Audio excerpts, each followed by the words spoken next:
guys, I am finally back with a whip and chat here. I am gonna take some time during this video here to explain kind of where we've been and what happened. The last time I did a whip and chat was on March 8th. March 9th, I tested positive for COVID. So it kind of came as a real shock to me because I was not sick, like did not feel sick at all. Because my COVID was a workplace exposure, I can't go into too many details just for confidentiality reasons, but I'll give you kind of the gist of what happened. As you know, I am a nurse in a long-term care home. Things in long-term care have been a lot better the last couple weeks, month or so, because a lot of people have had their vaccines. So I have had my vaccine. I've made that very clear on my channel that I have, but I've also been very aware that having the vaccine doesn't necessarily give me full protection from COVID.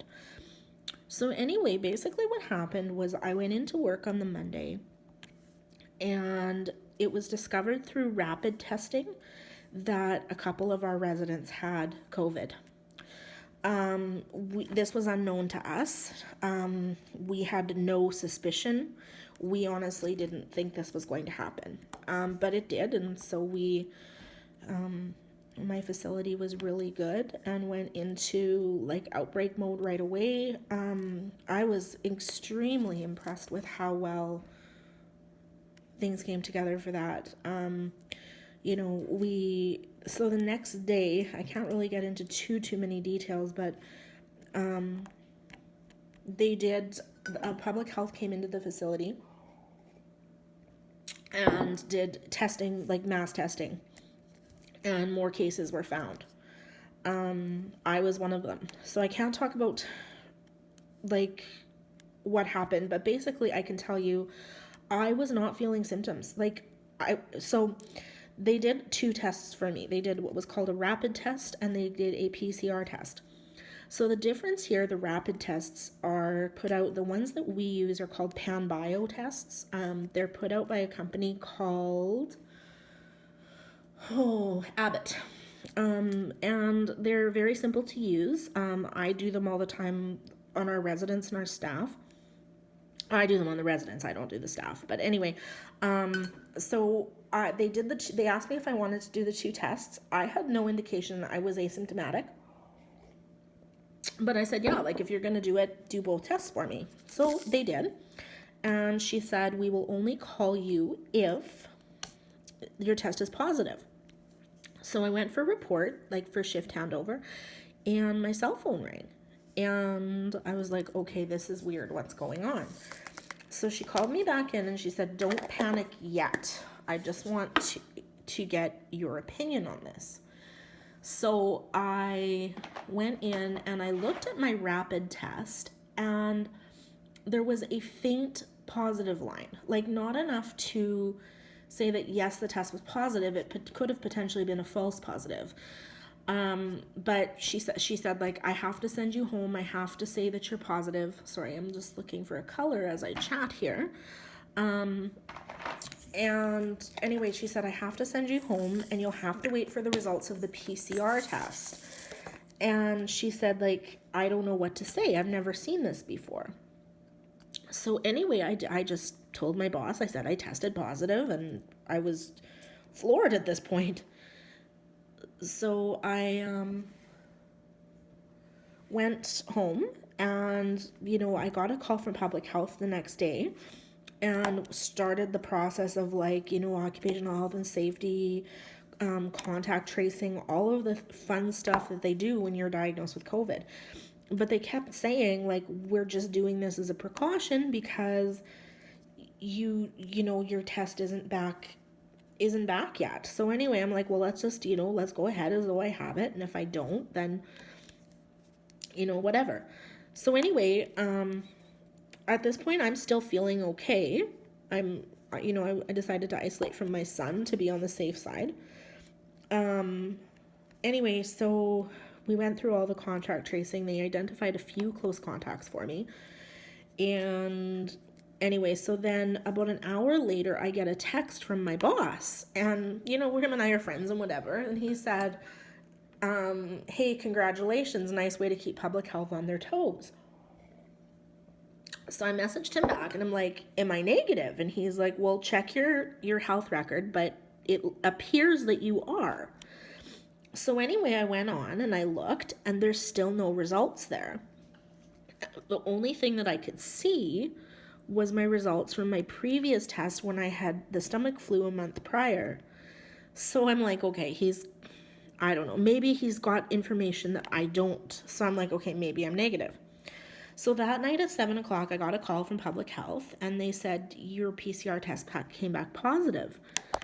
And like, I'm still thinking like, this is crazy. I don't feel sick. Like, I don't even have a sore throat or a runny nose or anything. Listening back to my video that I had made the day before, I was a little congested, but I had been outside shoveling snow and like it's typical allergies for me. It, in my opinion, wasn't cold symptoms. It was like, you know, I was hay fever kind of thing. And that's really what I think it was. I don't think because once I was inside, it went away. So anyway, yeah, so they said I was positive. So whatever, you know, okay, I got COVID, I guess. So anyway, so basically I had been in contact with my son, of course, because we live together, my mom, and my babysitter. So I kind of called all of them and said, like, you better go get tested. Just, you know, be on the safe side. So because I hadn't actually been around my babysitter, she was not identified as a close contact, even though her and I had been in the house together. So anyway, they all tested negative, which was great. I'm single mom, so when you're a single parent, you can't really isolate from your kid in your own house. Like, I still had to, you know, clean the house and do laundry and, you know, those kind of fun things. So public health did tell me that cooking was a higher, like for him to eat food that I had prepared was high risk. So we had some amazing friends who helped us out with meals, and one of my coworkers brought us some homemade buns. Even one of my old instructors came over with some treats for Marcus, and it was amazing. You know, we had so many people step up to help us. So on day 4, I kind of felt, I don't know, I just call it flu-like. I had, you know, just some mild body aches and just kind of malaise, you know, they said, just not feeling great, but still no sore throat, no fever, nothing. So that lasted for about 2 days for me, and that was probably the worst of it. And then on day 6 and 7, I did lose my sense of taste. And that was really weird because, like, I could still taste salty and kind of like spicy, but nothing sweet, savory, you know. So, like, a friend of mine brought me over pierogies for supper one night. And she's like, how were the pierogies? And I'm like, I don't know. They tasted like Play-Doh because all I could taste was the salt in them. My son said they were really good. But, you know, it was kind of weird. Like, your sense of taste it's really, really weird. If anybody's had it, it's just like, you can't even really describe it. It's, your sense of taste doesn't go away, but oh, cats. She just completely tore my light pad apart.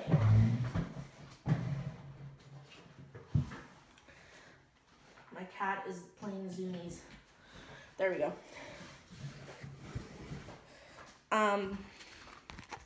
Still not gonna work. Let's see. Wow, she really did a number on it here, guys. Broke my light pad. Ah!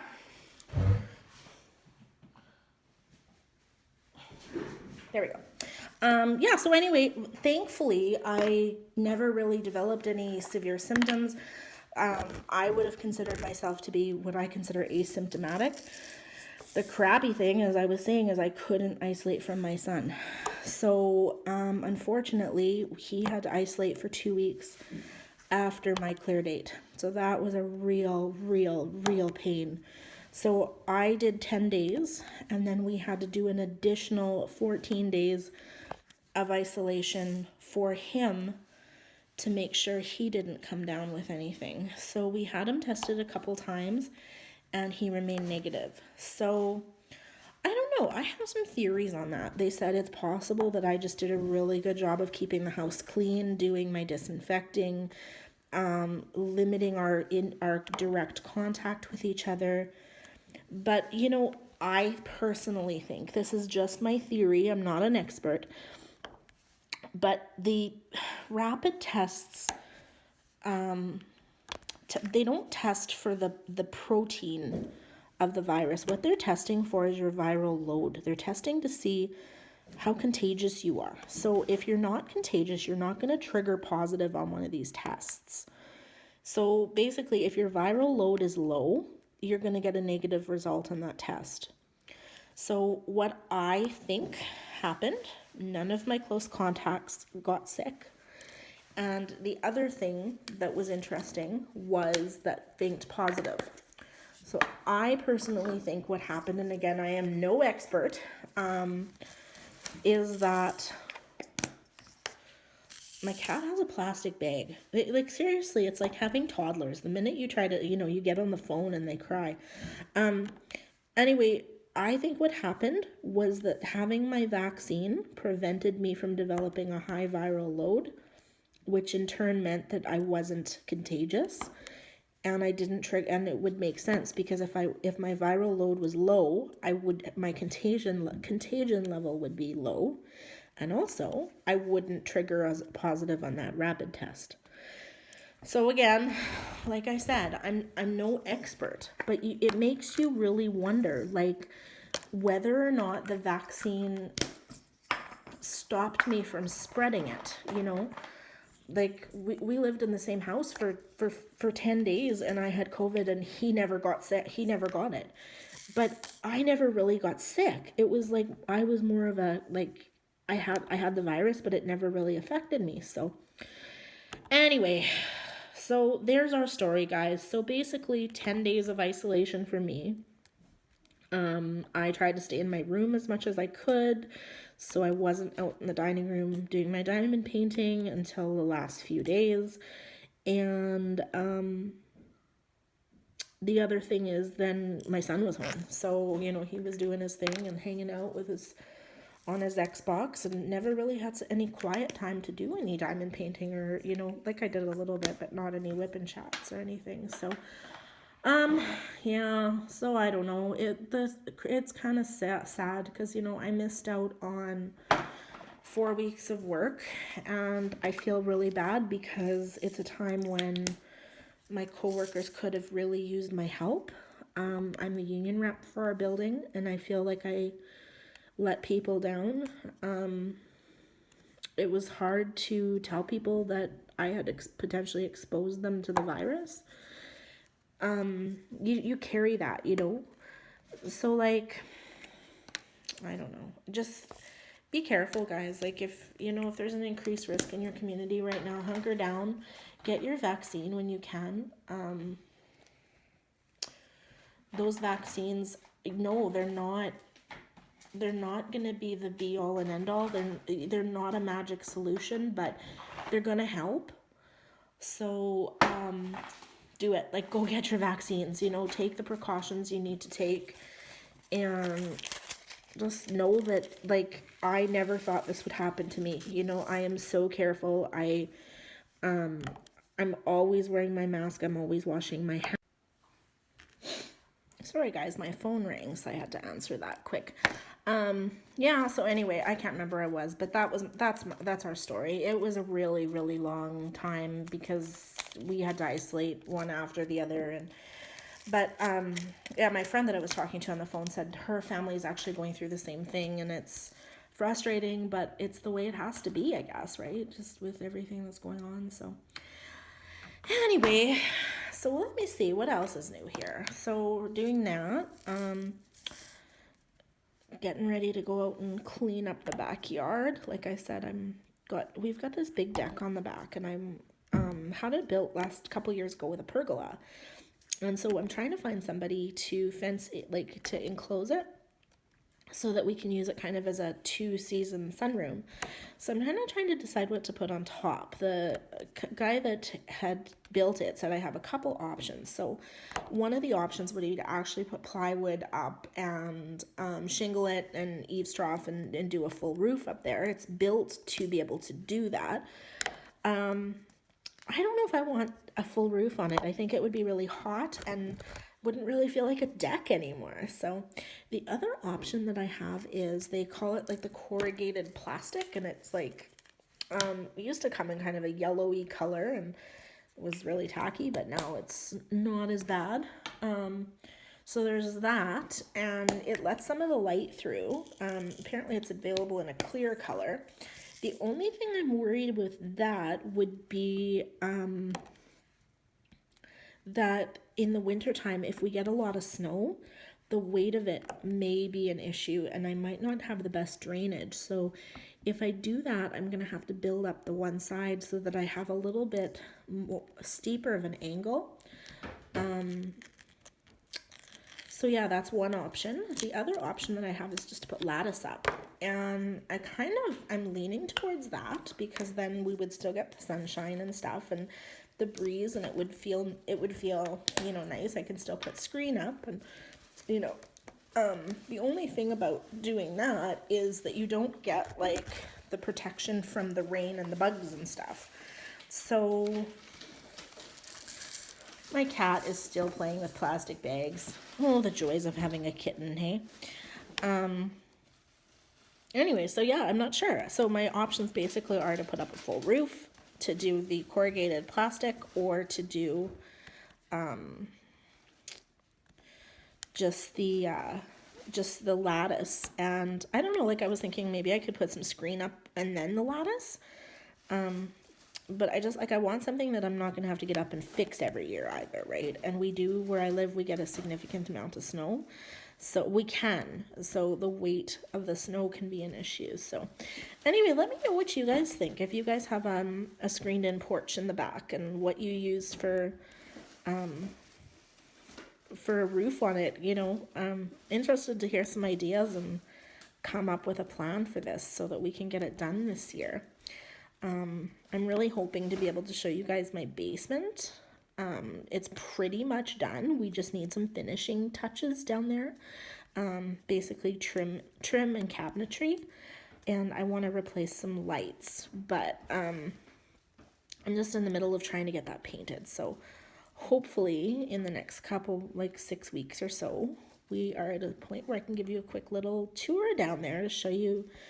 I have some before, during, and after pictures of the mess that was our basement. So hopefully I can kind of show you around a little bit more. So anyway, guys, so yeah, I didn't even tell you what I was working on here. So I'm working on my Spring Fling. I'm about 3/4 of the way done. Diamond Painting Fanatic is doing this contest, and I think the deadline to enter is coming up soon. So definitely get your entry in, and follow along with her Facebook group. She's got lots of great discussions and stuff going on there. She's going to be doing another one in November, I think. I have to look up the name of it, but it's a snow, like a winter themed one. So I'm definitely going to be participating in your next one. And enjoying following your videos on your channel. So thank you so much for putting this event together. It's been really fun and brought a lot of people from our community together. So anyway, guys, I think my WIP and chat is long enough here, and I have some things I need to get done before the end of the day. So thanks for joining along, and hopefully I'll be able to get some more of these done. It's just a matter of trying to find some time when the house is quiet to actually be able to sit down and have the time to, that guy up there, he's not sitting properly, to actually sit and do some diamond painting when the house is quiet without interruptions can be really challenging. So anyway, guys, have a good day. Talk to you soon.